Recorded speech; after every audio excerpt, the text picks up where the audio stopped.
நான் காலேஜ் படித்த காலத்துலேருந்தே வந்து பெரம்பூரில் தான் இருக்கேன். இப்பயும் வந்து அம்மா வீட்டில் நார்த் மெட்ராஸ் தான். உள்ளே வரும்போதே அவ்வளோ வைபாக இருக்கும். நார்த் மெட்ராஸ் தான் எனக்கு அவ்வளோ பிடிக்கும். பட் இன்னைக்கு உள்ளே நுழையும் போதே வந்து அவ்வளோ ஹாண்டிங்காக அவ்வளோ ஸ்கேரியாக இருக்குது நம்ம ஊரை பார்க்குறதுக்கு. ஏன்னா நேற்று நைட்டு நம்ம ஆம்ஸ்ட்ராங் சாரோட நியூஸ் கேட்டதுலேருந்து இன்னைக்கு காலையில் விடிஞ்ச உடனே சென்னையை பார்க்கவே வந்து அவ்வளோ ஸ்கேரியாக இருக்குது. அவ்வளோ பெரிய ஒரு தலைவர், ஒரு தேசிய கட்சியோட தலைவர் அசால்ட்டாக ஒரு 6 பேர் வந்து வெட்டி போட்டு போயிட்டு இருக்காங்க. இந்த தைரியம் எங்கேருந்து வந்தது? ஆல்ரெடி அவர் இழந்தாச்சு, அதுவே அநியாயமான விஷயம் மனசு பதறுது. அடுத்தது என்ன தோணுதுன்னா, இதுக்கப்புறம் அரெஸ்ட் பண்ணிட்டு இந்த ஒரு 6 பேரை கூட்டு வந்து கொடுப்பாங்கல்ல, நியூஸ்லாம் காட்டுவாங்கல்ல, அந்த 6 பேராவது நிஜமாவே வெட்டின 6 பேர் தானா, இல்லை யாரையாவது கூட்டு வந்து சரண்டர் பண்ண வைப்பாங்களா அப்படின்னு இன்னொரு பக்கம் ஒரு பயமா இருக்கு. எப்படி நம்புறது? நீங்க அரெஸ்டே பண்ணா கூட இவங்க தான் வெட்டியிருப்பாங்கன்னு எப்படி நம்புறது? ஏன்னா சும்மா ஒரு கோவத்துல அப்படியே வெட்டிட்டு போனா அது வேற, அதுவே தப்பு, அது வேற கதை. பட் இவ்வளோ கோல்டு மர்டரு, இவ்வளோ பிளான் பண்ணி பெரிய ஆட்கள் இல்லாம அவ்வளோ பெரிய கேஷ் கொடுக்காம இவ்வளோ ஒரு தைரியம் யாருக்குமே வராது. இது கண்டிப்பா நியூஸ்ல வரும். இது பெரிய விஷயம் ஆகும்னா வெட்டுறவங்களுக்கு கண்டிப்பா தெரியும். அப்போ வந்து ஒரு பிளானிங் இல்லாம அதை பண்ணியிருப்பாங்க. மகாராஜான்னு ஒரு படம், அந்த படத்துல வந்து ஒரு குப்பை தொட்டி காணா போகும். குப்பை தொட்டிங்கிறது கொஞ்சம் எக்ஸாஜரேட்டடா இருந்தாலும் நட்டீஸ் வந்து எல்லாருக்கும் ஃபோன் பண்ணுவார், போலீஸார் பேர் எல்லாருக்கும் ஃபோன் பண்ணுவார். இந்த மாதிரி ஒரு கேஸ் இருக்கு, நீ வந்து ஆஜராவரியா, நீ அதுக்கு பதிலாக திருநன் ஒத்துக்கிறியா நிறைய பேரை கேட்பாரு. அப்போ அது டெஃபினட்டா அது வந்து எல்லா இடத்துலையும் நடக்கிறது தானே. ஒரு சின்ன கேஸ்க்கே யாரோ பண்ணதுக்கு ஆள் கிடைக்கலன்னு யாரோ ஒருத்தங்க ஒத்துக்கிறதுக்கு போறாங்கன்னா, இவ்வளோ பெரிய கேஸ் முன்னாடியே பிளான் பண்ணி நீங்க மர்டர் பண்ணியிருக்கீங்க. அப்போ அதுல வந்து நீங்க கவலைப்படாதீங்க, இதுக்கு பதிலாக இந்த 6 பசங்க வந்துருவாங்க அப்படின்னு சொல்லிட்டு முன்னாடியே பிளான் பண்ணாம பண்ணியிருப்பாங்களா அப்படின்னு மனசு வந்து பதறுது. நிஜமாவே நீங்க கூப்பிட்டு வந்தா கூட எங்களால இனிமே நம்ப முடியாது யாருன்னு. அவர் ஒரு ஆணு, ஒருத்தரை தள்ளுறதுக்காவது ஒரு ஸ்ட்ரென்த் இருக்கக்கூடிய ஒருத்தங்க கேர்ள்ஸ் கம்பேர் பண்ணா பசங்க கொஞ்சம், அது ஒரு கட்சியில இருக்காரு, கொஞ்சம் ஆளுங்க அந்த இடத்துல இருந்திருப்பாங்க. அவங்களுக்கே இந்த நிலைமைனா, ஒரு சாதாரண வீட்டுல இருக்கவங்க, ஒரு சிங்கிள் பேரண்டா இருக்கவங்க, குழந்தைங்களை வச்சுட்டு இருக்கவங்க, வெறும் வயசானவங்க மட்டும் இருக்க வீடு, இப்போ அவங்கெல்லாம் எப்படி வந்து வாழுவாங்க? இவங்களுக்கு இந்த நிலைமைனா நாங்களாம் எப்படி நிம்மதியா வீட்டுல வந்து வாழ்றது? நார்மல் பீப்புள்லாம் இப்போ ஒரு ஸ்விக்கி இருக்கு அப்படின்னா அவங்க அந்த யூனிஃபார்ம் ஏன் போடுறாங்கன்னா நம்மளோட நம்பிக்கைக்காக தான்.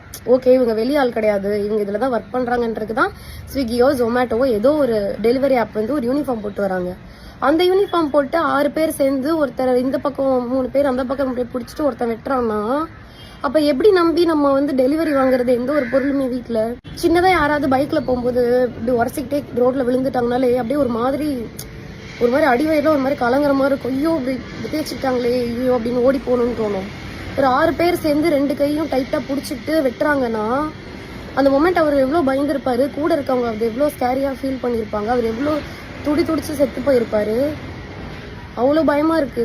சும்மா ஒரு எலெக்ஷன் டைம்ல நான் விகடனவா ஷோ முடிச்சுட்டு நைட்டு வரத்துக்கு ஒரு 12:30 ஆயிடுச்சு. ஷோ நைட்டு லேட்டா தான் முடிஞ்சது. ஆட்டோல வந்துட்டு இருக்கேன், இந்த பக்கம் தேடுறாங்க, அப்படி தேடுறாங்க, பேக் நோண்டுறாங்க, காசு இருக்கான்னு பாக்குறதுக்கு. சாரிப்பா, இது வந்து செக்அப் எலெக்ஷன்னால அப்படின்றாங்க. அதுக்கு அவ்வளோ செக்அப் பண்ணுங்க, நல்ல விஷயம் தான். ஆனா அதுக்கு அவ்வளோ செக்அப் பண்றீங்க. லைசன்ஸ் இருக்கான்னு கேட்டு அவ்வளோ செக்அப் பண்றீங்க. ஹெல்மெட் போடலன்னா நிக்க வச்சு அவ்வளோ செக்அப் பண்றீங்க. அங்க ஒரு 3 போலீஸ் நிக்கிறீங்க, அவர்கிட்ட போய் பேசுங்க இன்னொருத்தட்ட அனுப்பி விடுறீங்க. கொலை பண்ணவங்க மாதிரி லைன்ல நிக்க வைக்கிறீங்க அந்த இடத்துல. இது எல்லாமே ஸ்ட்ரிக்டா ஃபாலோ பண்ணணும் தான். ஆனா அதுல அவ்வளோ ஸ்ட்ரிக்டா இருக்கு. நீங்க இவ்வளோ அருவா எடுத்துட்டு வந்துட்டு 6 பேர் 2 பைக்ல வராங்கன்னா எப்படி கவனிக்காம இருந்தீங்க? அதை எப்படி நீங்க பார்க்காம இருக்கீங்க? அப்ப சின்ன விஷயத்தெல்லாம் நல்லா பாக்குறீங்க, திட்டுறீங்க, பெரிய விஷயத்துல விட்டுறீங்களே. ஆல்ரெடி துடிச்சு சாவர ரேப்பெல்லாம் வந்து நார்மலைஸ் பண்ணியாச்சு. அம்மாப்பா பேப்பரை தந்தா ஒரே ரேப் நியூஸ் அப்படின்னு சொல்லி அதை கேஷுவல் ஆக்கியாச்சு. இப்போ அடுத்து இந்த மாதிரி கோல் மர்டர்ஸ்லையும் கேஷுவல் ஆக்கிடுவாங்க போல. ஆமா, இங்கே கூட ஒரு கொலை, அங்கே கூட ஒரு கொலை. ஏன்னா இவ்வளோ பெரிய ஆளே செத்து போயிட்டாரு. இன்னும் எத்தனை நாள் பேசுவீங்கன்னு தெரியல. 2-3 நாள் பேசுவீங்களா பிரேக்கிங் நியூஸ்ல, அதுக்கப்புறம் அடுத்த நியூஸ் பார்த்துட்டு போயிருவீங்க. இதுவே கேஷுவல் ஆயிடுச்சு.